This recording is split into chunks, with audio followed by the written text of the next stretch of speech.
안녕하세요. 25일 크리스마스 잘 보내셨나요? 저는 25일 날 쉬지 못하고 집을 보여주느라고 출근을 했습니다. 그래서 전세 하나를 공동으로 계약했는데요.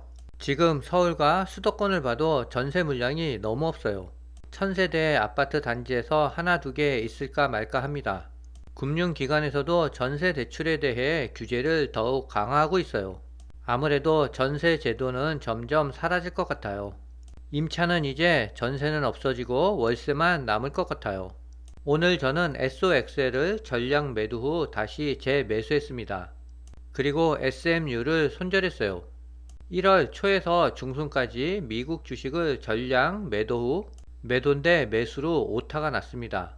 상반기 웅덩이를 기다릴 예정이에요. 구독, 좋아요 부탁드립니다. 2026년에는 굵직하게 딱 두 번만 매도 매수를 해볼 생각이에요. 톱니가 예상한 2026년 시나리오가 왠지 맞을 것 같아요. 이대로만 흘러간다면 올해는 좋은 결과를 도출할 수 있을 것 같습니다. IRX는 4.6% 수익 구간이고요. 오늘 SMU를 마이너스 9%에 다 손절했습니다. 그리고 SOXL을 전량 매도하고 2020주만 매수했어요. 나머지는 현금으로 보유를 하려고요. IRX와 SOXL도 다음주 말이나 다다음주 중에는 매도를 해볼 생각이에요. 그리고 증시의 웅덩이를 기다려볼 생각입니다. 그리고 나서 기다리는 동안 약간의 자금으로 삼성전자를 매수해볼 생각이에요. 삼성전자가 최고점인 11만 7천 달러까지 도달했는데요. 기관과 외국인의 수급이 예사롭지 않습니다. 삼성전자의 꾸준한 상승이 더욱더 기대되는 것 같아요. SK하이닉스 또한 외국인과 기관의 쌍끌이 매수를 하고 있는데요. 개인적인 생각은 SK하이닉스보다 삼성전자가 좀 더 매력적으로 보이는 것 같아요. 다음 주에 봐서 삼성전자를 매수해 볼 생각이에요. 삼성전자와 SK하이닉스의 HBM 공급 부족에 마이크로소프트와 구글이 패닉에 빠졌대요. 조달 임원도 해고하고 회의장을 이탈했답니다. 보도에 따르면 마이크로소프트 조달 담당 임원은 이달 초 SK하이닉스 본사를 방문해 신규 메모리 장기 계약 협상을 진행했는데요. 하지만 SK하이닉스로부터 마이크로소프트가 요구하는 조건에서 메모리 제품 공급이 어렵다라는 답변을 듣자 분노에 차서 회의장을 뛰쳐나갔대요. 삼성전자와 SK하이닉스의 HBM 생산 능력이 이미 한계에 달했답니다. 업계에 따르면 삼성전자는 HBM 생산량은 웨이퍼 투입 기준 월 18만 장 수준이며 SK하이닉스는 16만 장 규모를 유지하고 있는데요. 두 회사의 내년 HBM과 D램 생산 능력은 이미 완전 예약된 상태예요. 삼성전자가 생산 능력 확대로 SK하이닉스를 최근 처음으로 추월했지만 이조차 폭증하는 수요를 감당하기엔 역부족이라고 합니다. 거기다가 D램 가격까지 지금 폭등을 하고 있어요. 삼성전자의 실적 발표가 기대됩니다. 오늘 SMR 2배인 SMU를 전량 매도했는데요. 600만원 정도 투자했지만 마이너스 9%에서 전량 매도했습니다. 원전 비용이 3배가 폭등했다고요? SMR은 신기를 하고 경고를 보내고 있어요. 원전 30억 달러 프로젝트 자초라는 제목이 달렸습니다. 원전 산업이 기후변화 해결책으로 내세운 SMR이 전통 원전의 모든 위험을 안고 있으면서도 경제성은 오히려 떨어진다는 현장 전문가의 경고가 나왔어요. 에너지믹스는 지난 24일 원자력 산업에서 50년 넘게 일한 수석 부사장 출신 전문가의 기고문을 통해 SMR의 구체적 문제점을 상세히 보도했습니다.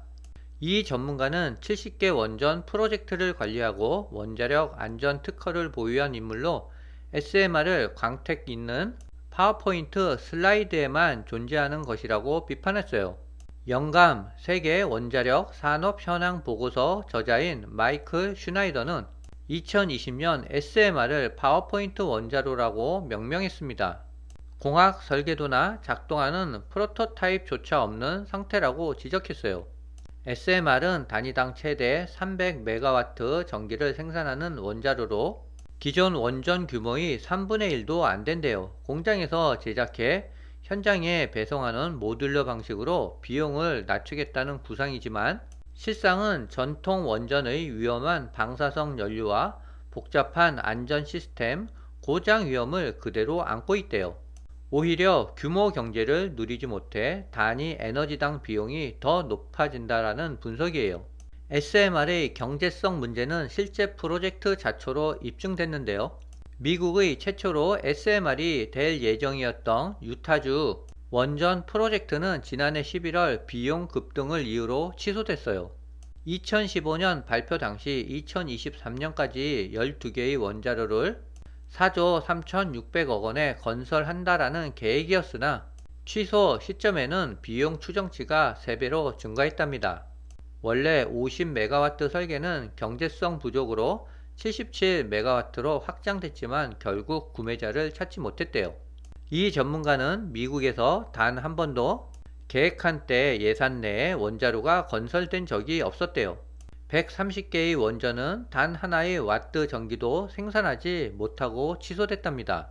2000년대 초반 핵 르네상스로 발표된 20여 개의 원자로 가운데 살아남은 조지아주 보글 3, 4호기는 예상 비용의 2배에 달하는 전력을 공급하며 예상 시간보다 수년이 지연됐대요.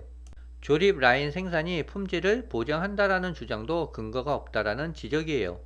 이 전문가는 1970년대 테네시주 채터누가 공장을 점검한 경험을 들어 모든 원자로 용기가 용접 부위에 오염돼 있었다며 6기 원자로가 공장 과정에서 손상을 입고 도착해 수명이 제한됐대요. 미국의 원자로용 증기 발생기 전부가 조기 고장났고 교체 발전기도 1년 내에 고장난 사례가 있었다라는 것입니다. 원자력 비용이 계속 상승하는 가운데 풍력과 태양광, 배터리 저장은 해마다 더 저렴하고 신뢰할 수 있게 되고 있대요. 재생에너지는 현재 대부분 시장에서 신규 전력의 가장 저렴한 공급원이래요. 반면 원자력은 학습이나 대량 생산을 통해 비용 절감을 달성한 적이 없답니다.